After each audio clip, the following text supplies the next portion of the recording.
Assalamualaikum warahmatullahi wabarakatuh. Video kali ini kami buat untuk memenuhi tugas evaluasi akhir semester pada mata kuliah riset operasi. Dan di video kali ini kami akan membahas mengenai strategi untuk perusahaan transportasi dan logistik. Namun, sebelum membahas lebih jauh mengenai strategi untuk perusahaan transportasi dan logistik, izinkan kami memperkenalkan diri terlebih dahulu.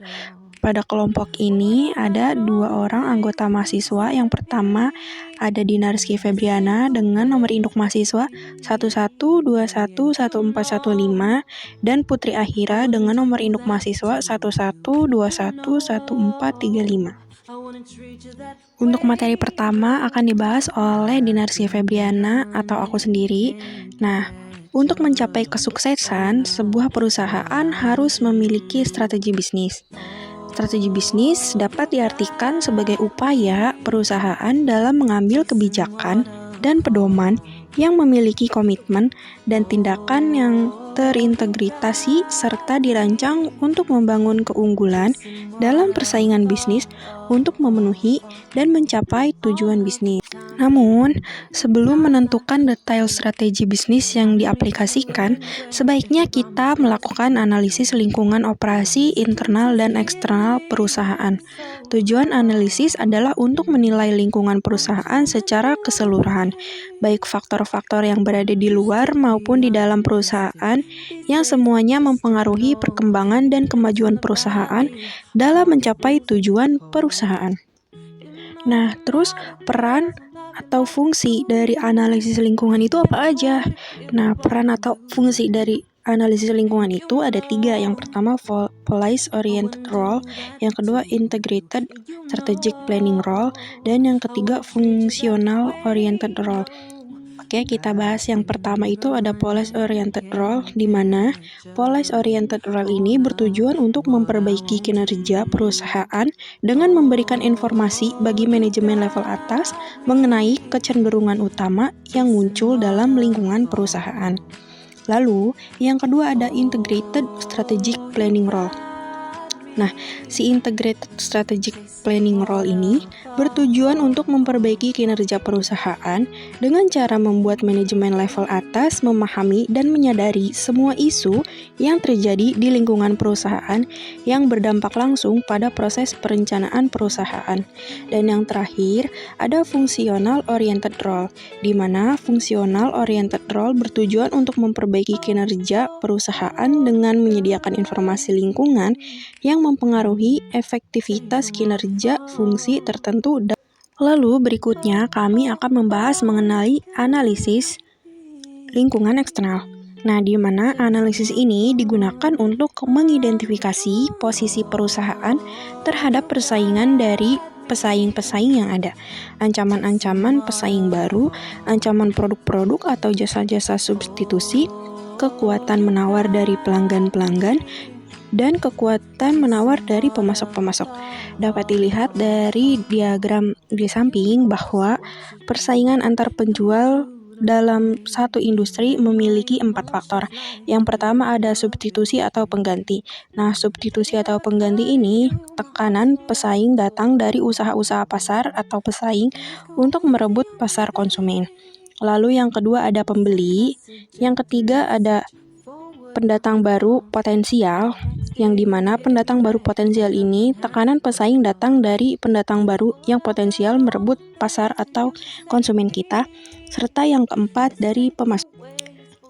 Lalu kami juga akan membahas mengenai analisis lingkungan internal, di mana analisis lingkungan internal adalah proses di mana perencanaan strategi mengkaji faktor-faktor internal perusahaan untuk menentukan di mana perusahaan memiliki kelemahan dan kekuatan sehingga dapat mengelola perusahaan secara efektif dalam menghadapi ancaman yang terdapat dalam lingkungan. Seperti yang bisa dilihat dalam gambar di samping, yaitu lingkungan internal memiliki 3 faktor. Yang pertama ada dari sumber daya, yang kedua ada dari kapabilitas, serta yang ketiga ada dari kompetensi inti. Lanjut ke materi selanjutnya, kami akan membahas peluang untuk meningkatkan pangsa pasar. Nah, ada beberapa strategi yang bisa dilakukan untuk meningkatkan bisnis dan memperhatikan peluang, yaitu diantaranya strategi penetrasi pasar, yang kedua strategi pengembangan pasar, yang ketiga strategi pengembangan produk, serta yang terakhir ada strategi diversifikasi. Baik, kita akan bahas strategi yang pertama, yaitu strategi penetrasi pasar, di mana strategi ini untuk meningkatkan pangsa pasar dengan produk lama yang ada di pasar. Lalu kita beranjak ke strategi yang kedua, yaitu strategi pengembangan pasar, di mana strategi ini untuk menentukan atau mengembangkan pasar baru bagi produk lama. Dan yang ketiga ada strategi pengembangan produk, di mana strategi ini untuk menemukan atau mengembangkan produk baru yang diminati untuk pasar yang sudah ada. Serta strategi terakhir adalah strategi diversifikasi, di mana strategi ini menemukan atau mengembangkan produk baru pada pasar yang baru. Sekian presentasi dari saya, akan dilanjutkan oleh rekan saya. Selanjutnya ada upaya strategis dan teknis perusahaan. Berikut ini adalah beberapa strategi yang dilakukan oleh perusahaan transportasi dan logistik. Yang pertama ada inovasi proses atau pengiriman pada malam hari dan pemanfaatan IT. Yang kedua adalah penambahan fasilitas atau logistik center dan penambahan gudang. Yang ketiga adalah penggunaan moda transportasi alternatif atau perpindahan ke kereta api atau perpindahan ke transportasi laut.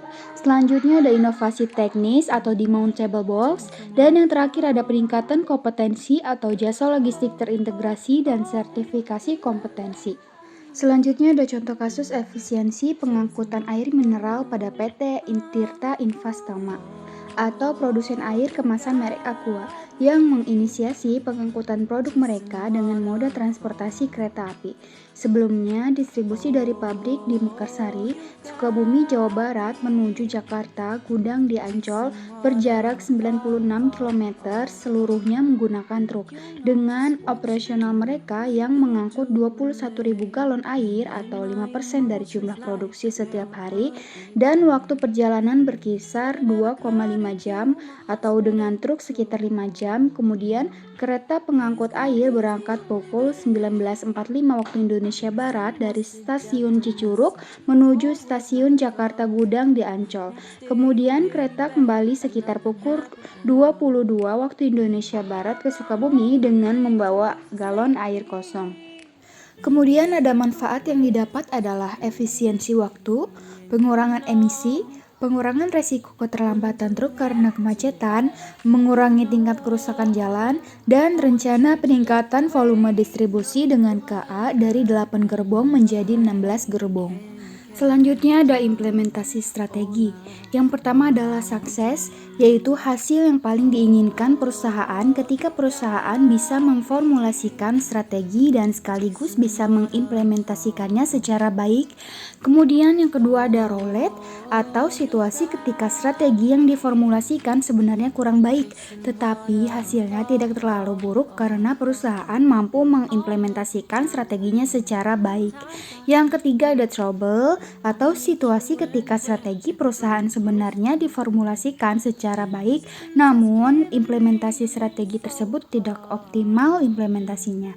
Kemudian yang terakhir ada failure atau hasil yang terburuk dan paling tidak diinginkan oleh perusahaan. Kemudian ada proses evaluasi strategi. Evaluasi strategi meliputi 3 aktivitas dasar, antara lain review landasan strategi atau pengkajian ulang atas evaluasi strategi, kemudian pengukuran kinerja organisasi atau pengukuran kinerja organisasi dengan membandingkan hasil yang dicapai dengan hasil yang diharapkan, dan tindakan perbaikan atau pengambilan tindakan perbaikan untuk memastikan pencapaian kinerja. Lalu, mengapa evaluasi strategi sangat diperlukan? Keuntungan yang diperoleh perusahaan apabila melakukan evaluasi strategi adalah dapat menentukan sejauh mana program berada di jalur, sehingga perusahaan dapat melakukan aksi atau koreksi yang diperlukan, memastikan penggunaan sumber daya yang paling efektif dan efisien. Lalu, kapan sebaiknya evaluasi strategi dilakukan? Yang pertama ada kesesuaian, yaitu perlunya mencermati berbagai kecenderungan perubahan lingkungan perusahaan, dan sebagian besar kecenderungan merupakan hasil interaksi antar kecenderungan. Kemudian yang kedua ada keunggulan, yaitu keunggulan bersaing biasanya merupakan hasil dari keunggulan sumber daya, keterampilan, dan posisi perusahaan. Kemudian yang ketiga ada konsistensi, yaitu 3 pedoman yang mendasari konsistensi strategi, yaitu persoalan manajerial, keberhasilan departemen, dan isu kebijakan organisasi. Kemudian yang keempat ada kelayakan, merupakan langkah terakhir dari evaluasi strategi untuk mengukur pencapaian strategi dengan menggunakan sumber daya fisik, sumber daya manusia, dan sumber daya modal perusahaan. Selanjutnya, karakteristik sistem evaluasi strategi yang efektif. Yang pertama, aktivitas evaluasi strategi dilakukan secara ekonomis, berarti, dan terkait dengan tujuan perusahaan. Yang kedua, evaluasi strategi harus dirancang untuk memberikan gambaran mengenai perubahan yang terjadi secara benar. Kemudian yang ketiga adalah proses evaluasi strategi.